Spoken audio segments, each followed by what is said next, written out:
Welcome to Disconnecting from the Matrix, where the release is from within.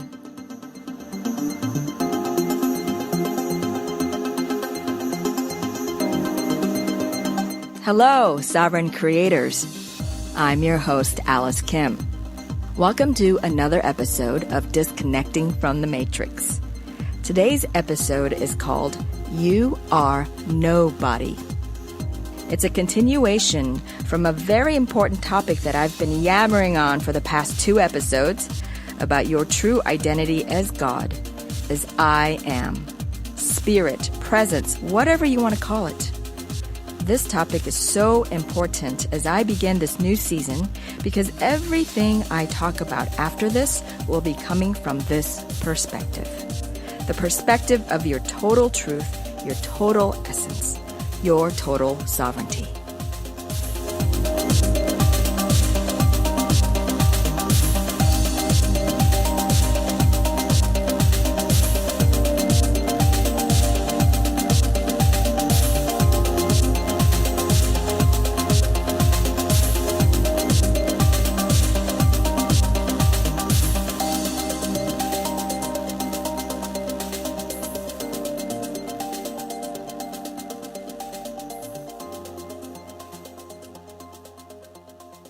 You are God. You are that you are. I am. You might not even understand what the hell I'm talking about, and if so, it will become clearer as we move along. But I wanted to take a few episodes to drill this into you so that you can start anchoring yourself to your true center. Why?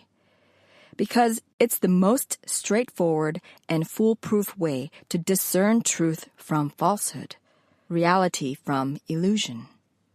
It's the only position you're asked to take if you truly wish to release from the matrix. Let's break this down. What we're trying to do here is to release everything that you aren't, all the I am nots, so that you can eventually restore all that you are, all the things that you know to be your true self, your I am. And in order to know what you aren't, you have to first know what you are. You have to be so sure of what you are so that you can also know for sure all the I am nots that you are to pick out and remove from the current junkyard that is your reality. You need to weed out your unruly mind and put your house in order before you start to design and build your dream home. And if you don't know your true identity, you'll just continue to stay lost in this illusion. Why? Well, first of all, if you don't know what you are, of course you're going to be lost. How the hell would you know anything if you don't even know yourself? You have no reference point for anything, and you wouldn't even know what is true for you, even if it came and sat on your face, because you have no center. You have no anchor. You have no direction. And therefore, you have no fucking clue what the hell is going on, and that is a textbook definition of being totally lost. Yet, this is exactly what seems to be going on around here. Everyone running around looking for answers to problems they don't even understand. Everything is pure confusion and panic because no one knows what the hell is happening. They haven't the slightest clue to what they are, where they came from, and what's possible beyond what's in front of their nose. The part of you that's currently running the show, the human you, the you that you think you are, is a product of this illusion. And as a product of this illusion, there is no way for you to see beyond it unless you acquire a new set of eyes that comes from beyond, with the vision to cut through the dense fog of all this confusion. And in order to experience this clarity, the clarity that will help you to truly see for the first time in your life, you must first remember what you are. You are God. You are divine. You are limitless.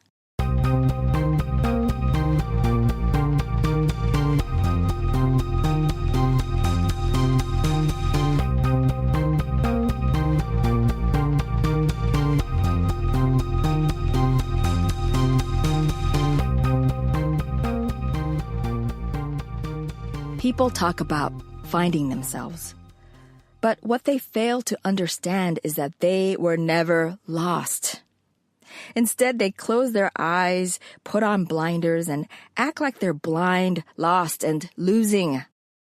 They make the pursuit of finding themselves, this pursuit of enlightenment, into another trophy project to further define themselves, to boost their human identity. Honestly, I don't think many of these folks would actually want to be fully realized. What are they going to do with themselves after that, when the chase is over? It's like people who've been workaholics all their lives, and then they're all of a sudden forced to retire. They feel completely useless, purposeless. They feel lost. They're bored. They don't know how to handle being free. And that's the problem with the so-called quote-unquote seekers. They spend their whole life pretending to look for themselves, yet they can't find. They won't find because they don't want to know. They've heard 1,000,000 times over that the answer is within, that they are the ones they've been looking for, but they don't buy it. It's not that they don't know, they simply don't want the answer. They love finding out more about what they're so confused about. They want to process their lostness. They want to keep feeling the pain. They want to defend their sad little stories. Look, I'm not saying it's good or bad. Everything in your life is the way it is because you asked for it. It serves you in some way, even though you often act like you don't want it. But the reality is, you really want it.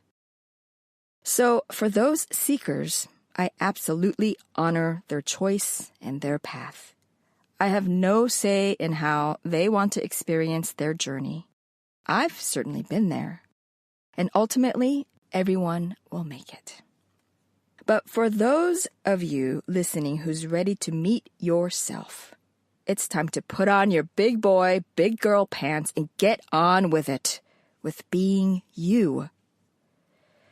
So, if you really want to be free anytime soon, my advice is to not waste another day, another month, year, let alone an entire lifetime in this very unnecessary chase.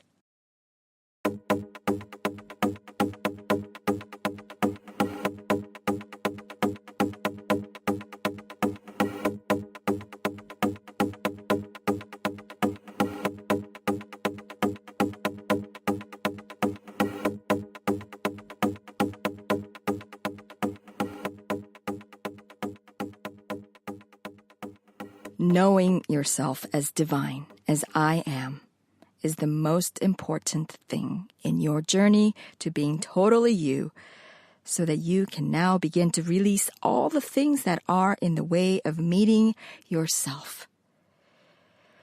I keep bringing this up because I want you to begin making a habit of turning your focus from self-consciousness with the little s, your human self, to self-consciousness with the big S, your true self, which was also the title of the previous episode, and if you haven't checked it out yet, you know where to find it. You are consciousness. You are awareness. And whatever consciousness focuses on, it becomes so. You are beyond this body and this personality. When I say as within, so without, like I do all the time, the within I'm referring to is your consciousness. That's the key, you see. This body, this person with a personality that's often called the ego, it can't create shit except the illusion of more illusions. What really creates is consciousness, your I am, your presence. And this is what's commonly known as the subconscious mind. Most people, they think that the subconscious mind is something hidden and mysterious and hard to control. They understand that it has something or even a lot to do with how their life is unfolding. Yet, because they don't know how to access it, they think that they're at its mercy. So what do? They usually ignore it and overcompensate with the force of their conscious mind. They make their conscious mind or their mental mind more real and more solid. They think that if they can figure it out in their brain mind and apply a lot of manipulation and effort, by the force of their sheer willpower, that they can somehow manage to make things work. They think that they can beat the system. They think that they can hack the system by trying to figure it all out from within their mind. So let me ask you, how has that been working out so far?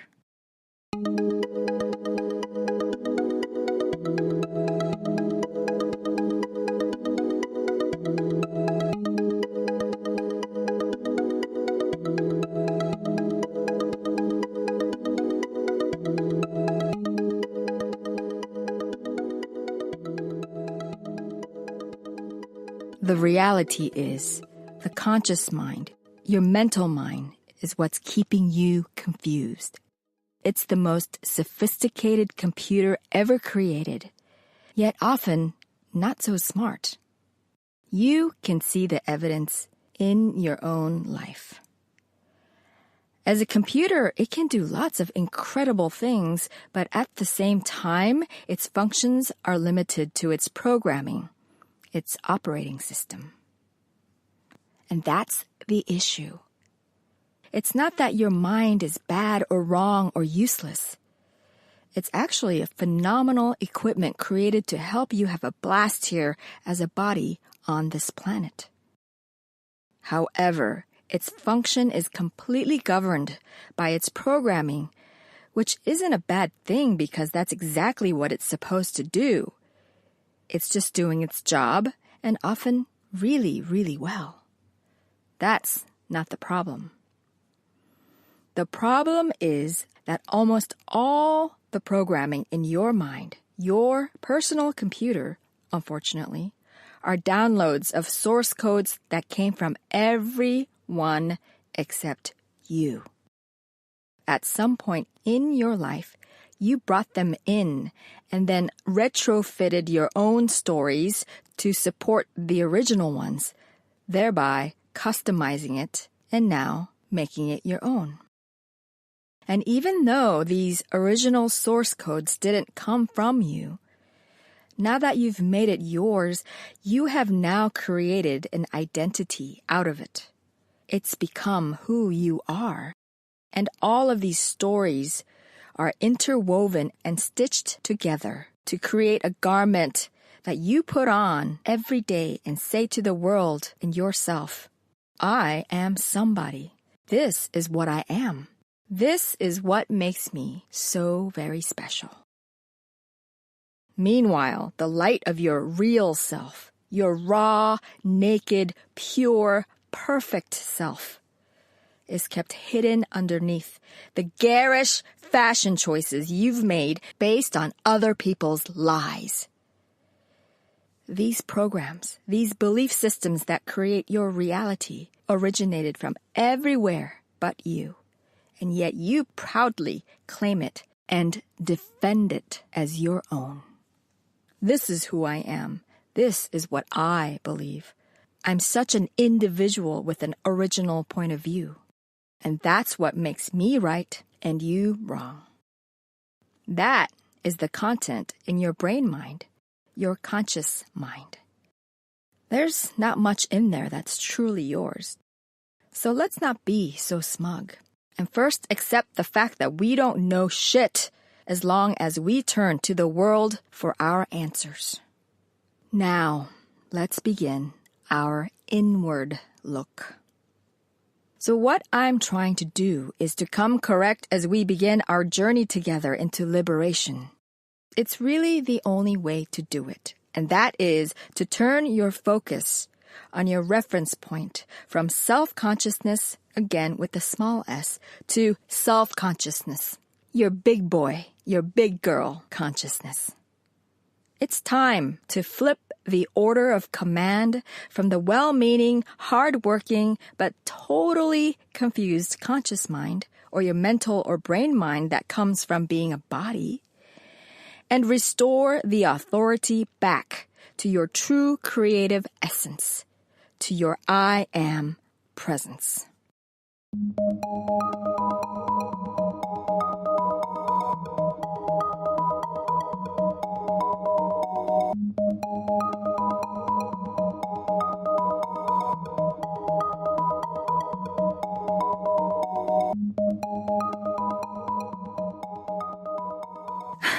I promise that we'll go much faster after this in terms of practical tools and applications.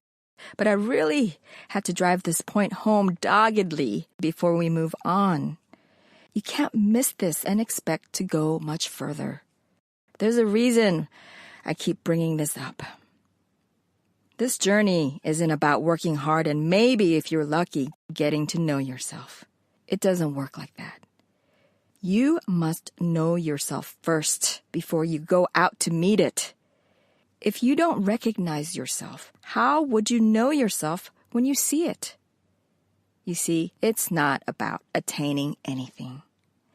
Enlightenment, self-realization, ascension, whatever you wish to call it, has nothing to do with attaining. It's not about doing anything. If anything, it's about undoing everything. It's not about being a fucking better person, your best human self ever. It's not about being more human, building up your humanness, being somebody. That's what got you in this pickle of a situation to begin with, and now you're frantically looking for answers. This journey is about being nobody. No body, as in you're not just a body, and nobody, as in you're not any of the stories that you made up about yourself or were programmed to believe about yourself. And as you accept that you're not just a body or a program, you know what starts happening? You develop compassion for yourself and others while you are in a body as a program. You begin to love yourself and others instead of being critical and condemning. You learn to forgive. You're able to let go of all the human and worldly attachments that you mistakenly thought brought you freedom and happiness, but in truth were keeping you enslaved and miserable. You begin to appreciate yourself and your life more than you've ever been willing to do before or thought possible. Once you know and accept that you're nobody, you begin to stop grabbing at illusions and start seeing things clearly as they truly are. You understand that being identified to nothing makes you free to be everything. And by releasing your need to be somebody, you simply become everything that you are. That is the meaning of enlightenment. It means to illuminate your light within, to remove the dimness or blindness and confusion, to see clearly, to be self-aware, to be self-conscious. And as a side note, I love the HBO series Game of Thrones. I haven't read the books, but if you follow the show, up until the last couple seasons, the character Arya Stark was involved in training as an assassin in the House of Black and White. There, she was constantly tested in her identifying herself as a nobody who has no name. So every time she would say something like, "The girl is no one. The girl is nobody. The girl has no name." I'd crack up because here she was, training to be a killer, and here I am, training to be me, and we were going through the exact same thing.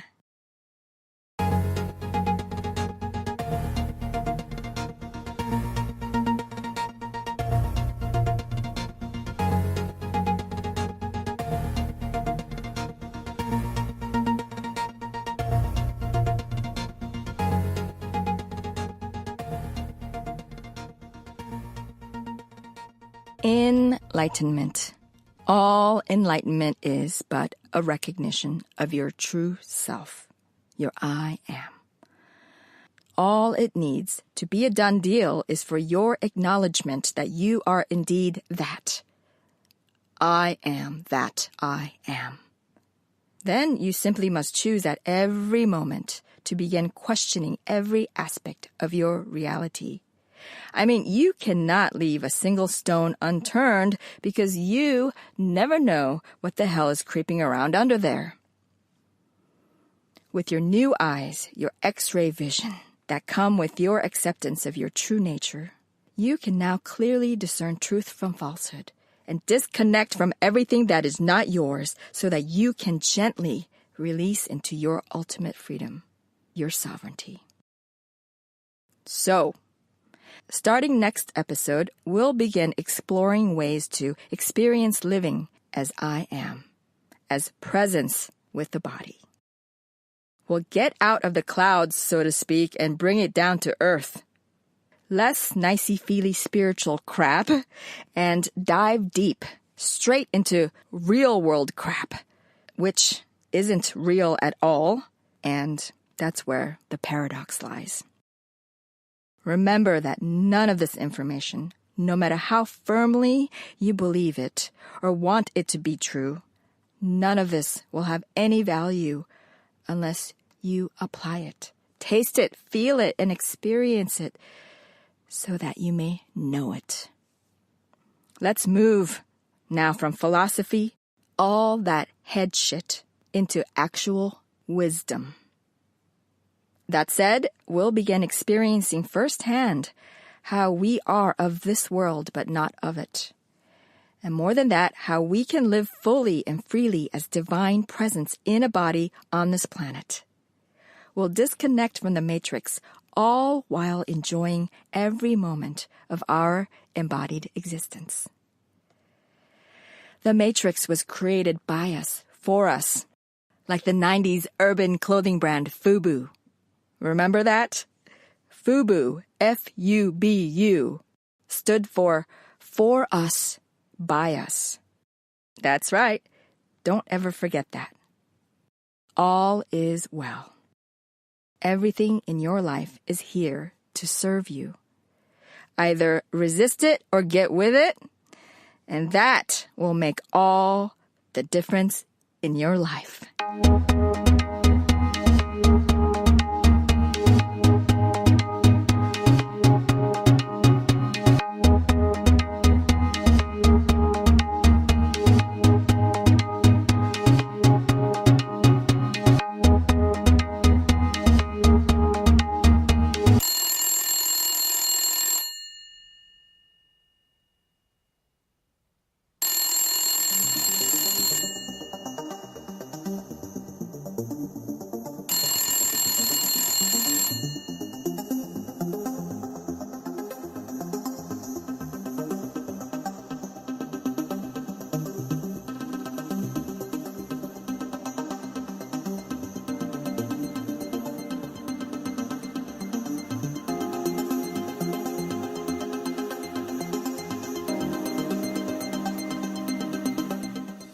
That's it for today.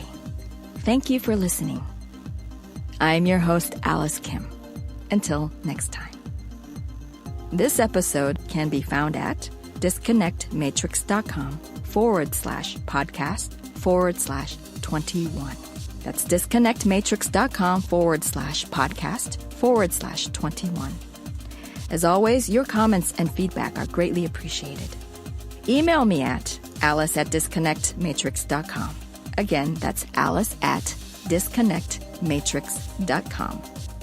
I look forward to hearing from you.